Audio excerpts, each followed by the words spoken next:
nation, and he completely destroyed him. And he's a 7-year-old boy with his knowledge, with his questions.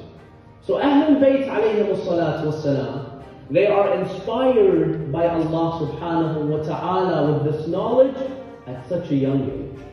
And I'll mention the story.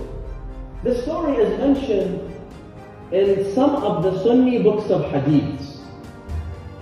It's not mentioned in any of the Shia books of the nation. And he completely destroyed him. And he's a 7-year-old boy with his knowledge, with his questions. So Ahlul Bayt alayhim salatu wassalam, they are inspired by Allah subhanahu wa ta'ala with this knowledge at such a young age. And I'll mention the story. The story is mentioned in some of the Sunni books of hadiths. It's not mentioned in any of the Shia books.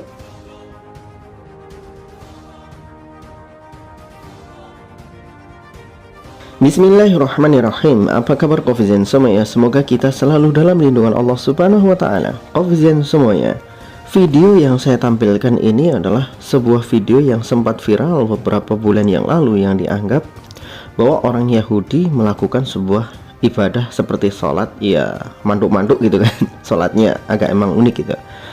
Dilakukan di dalam sebuah masjid yang di situ banyak sekali muslimah, banyak orang-orang yang ya secara otomatis kita berpikir itu adalah masjidnya umat Islam. Tapi saya katakan justru kok bisa gitu. Yang saya katakan adalah kok bisa, kebetulan sekali dalam satu wadah itu, saya katakan ini bukan masjid tetapi sebuah kuil. Dalam wadah ini, dalam bangunan ini ada dua golongan, yang satu maghdub, yang satu dolin. Yang satu maghdub, mereka adalah orang yang murkahi oleh Allah subhanahu wa ta'ala karena mereka mengetahui yang benar dan yang salah, tapi mereka nggak mau mengikuti yang benar. Yang kedua adalah orang-orang yang dolin. Dolin itu orang-orang tersesat. Mereka itu ternyata bukan orang Kristen kalau yang di dalam bangunan ini. Mereka adalah orang-orang Syiah. Jadi ini bukan masjidnya umat Islam, tetapi ini kuilnya umat Syiah. Jadi mungkin orang Yahudi ini nggak tahu. Ya, mungkin orang Yahudi benar-benar nggak tahu kalau itu adalah kuilnya orang Syiah. Dia masuk aja ke situ, kemudian dia melakukan ibadah. Andai mereka tahu Syiah seperti apa, orang Yahudi nggak akan pernah masuk ke dalam kuilnya orang Syiah. Karena Syiah, mohon maaf sekali ya, Syiah dengan Kristen itu 11-12.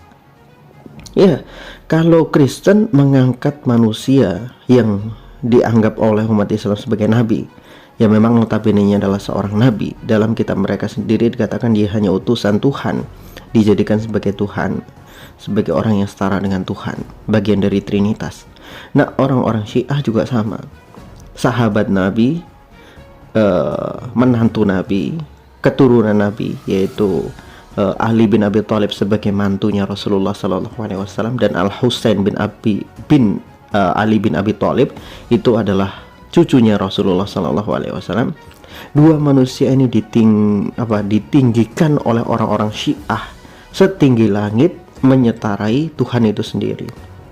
Bahkan seperti yang sudah kita tampilkan dalam beberapa video lalu, pendeta-pendeta Syiah sendiri mengatakan kalau berdoa harus kepada Ali, nggak boleh kepada Allah secara langsung. Jadi kalau mau doa ya langsung kepada Ali, wahai Ali, wahai Ali, wahai Husain, wahai Husain.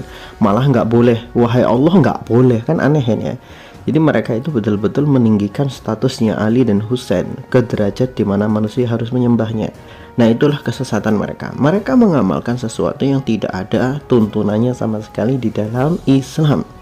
Dan mereka mengklaim diri mereka Islam, tetapi apa yang mereka lakukan tidak ada satupun yang sama dengan Islam. Sholat mereka ya seperti sholat, tapi hakikat sholat mereka tidak sama dengan sholatnya kaum muslimin. Mereka bacaan Al-Qur'annya, mereka baca Al-Quran, tetapi di hati mereka meyakini bahwa Al-Quran yang dipegang oleh kaum muslimin saat ini adalah Al-Quran yang tidak sempurna, baru separuhnya lagi akan disempurnakan ketika Al-Mahdi turun. Ketika mereka berbicara tentang Allah yang mereka yakini juga berbeda dengan umat Islam, karena Allah yang mereka yakini itu juga mempunyai wujud-wujud lain. Ada Ali, ada Al-Husain. Itu dalam beberapa kajian-kajian pendeta-pendeta Syiah mengatakan seperti itu. Jadi Ali dan Husain itu bagian dari Allah, itu sampai seperti itunya mereka. Mereka meyakini Nabi Muhammad SAW Tapi mereka juga dalam keyakinan mereka meragukan Nabi Muhammad SAW. Karena apa? Karena orang-orang Syiah itu meyakini bahwa Jibril alaihissalam itu salah menyampaikan wahyu. Harusnya dulu itu wahyu disampaikan kepada Ali bin Abi Thalib, bukan kepada Nabi Muhammad SAW. Jadi itu ya, mereka itu tampak seperti Islam tapi tidak Islam. Mereka hanya secara penampilan memakai Islam. Mereka hanya atributnya saja yang Islam, tetapi isi dalamnya itu bukan Islam, tetapi lebih kepada seperti mirip-mirip, agak-agak mirip Kristen. Itulah hakikat Syiah. Maka pernah kita bahas kemunculan dua manusia yang membuat kesesatan yang betul-betul sukses. Pertama adalah Saulus, atau yang sekarang dikenal sebagai Paulus. Dia mengaku dirinya adalah orang yang mendapatkan petunjuk dari Nabi, petunjuk dari Tuhan, sehingga dia membuat ajaran bahwa Yesus adalah Tuhan. Itu adalah ajaran Paulus, bukan ajaran Yesus sendiri. Karena seumur hidup Yesus nggak pernah mengklaim dirinya sebagai Tuhan, nggak pernah mengklaim dirinya sebagai Trinitas dan sebagainya.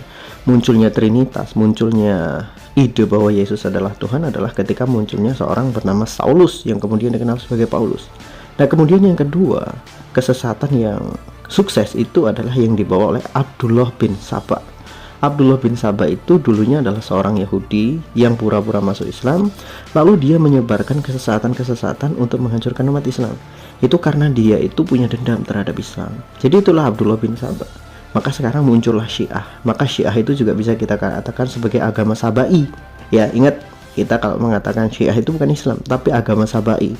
Karena itu diajarkan oleh Abdullah bin Saba, orang Yahudi yang pura-pura masuk Islam, kemudian membuat kekacauan, membuat kesesatan, dan akhirnya menjadi kelompok yang sekarang sangat besar. Jadi kalau ngomongkan siapa Syiah, Syiah itu agama Sabai yang mengikuti Abdullah bin Saba. Jadi dia bukan Islam. Orang Islam harusnya paham itu, paham sejarah. Karena kalau kita berbicara tentang sejarahnya Syiah, itu sangat luar biasa. Bahkan mohon maaf ya, kalau kita berbicara lagi tentang sejarah, Ali bin Abi Thalib itu pernah membakar hidup-hidup orang Syiah. Udah pernah kita bahas di video yang sangat lama. Gara-gara mereka memuja Ali sebagai Tuhan di depan masjid ya. Jadi di depan masjid mereka orang-orang Syiah ini berkelompok, kemudian mereka mengatakan, "Wahai Ali, engkau adalah Tuhan kami, engkau adalah Rob kami, engkau memberi rezeki kepada kami, engkau adalah yang memberikan kemuliaan kepada kami," dan lain sebagainya. Makanya Ali bin Abi Thalib itu punya tangan kanan yang disebut sebagai Al-Qojo, itu namanya Kanbar. Ya, namanya Kanbar. Itulah yang kemudian disuruh oleh Ali bin Abi Thalib mengumpulkan orang-orang Syiah. Diancam dulu, kalian mau tobat nggak nih? Kalau nggak mau tobat, maka kalian akan dihukum dengan hukum yang sangat hina, yaitu dibakar hidup-hidup. Maka pada saat itu orang-orang Syiah tetap nekat. "Wahai Ali, kami semakin yakin bahwa engkau adalah Tuhan, karena yang berhak mengazab manusia dengan api adalah Tuhan itu sendiri." Namun dibakarlah mereka dengan Kanbar. Maka kemudian kejadian itu dilaporkan kepada Abdullah bin Mas'ud kalau nggak salah. Kemudian Abdullah bin Mas'ud mengatakan seharusnya Ali bin Abi Thalib tidak melakukan hal itu, karena yang boleh mengazab dengan api adalah Allah Subhanahu wa Ta'ala. Maka Ali bin Abi Thalib pun kemudian berhenti, tidak melakukan hal itu lagi. Andai kan itu diteruskan, mungkin orang-orang Syiah pada saat itu semuanya sudah binasa. Tapi Ali bin Abi Thalib menjaga hal itu, karena itu juga ya tadilah, para sahabat itu mempunyai istihad mereka masing-masing, termasuk Ibnu Mas'ud juga, Abdullah bin Mas'ud juga mempunyai pandangan yang sangat luas, kedisiplinan ilmunya sangat luas, maka istihadnya pun sangat luas. Nasihat beliau membuat Ali bin Abi Thalib mengurungkan niatnya untuk membakar seluruh orang-orang Syiah. Jadi kalau kita berbicara, Ali bin Abi Thalib sendiri nggak mengakui bahwa kesyiahan itu adalah sesuatu yang mulia, nggak. Ali bin Abi Thalib menolak kesyiahan. Sama juga sebetulnya kalau kita berbicara tentang Yesus, apakah Yesus menerima kekristenan? Enggak.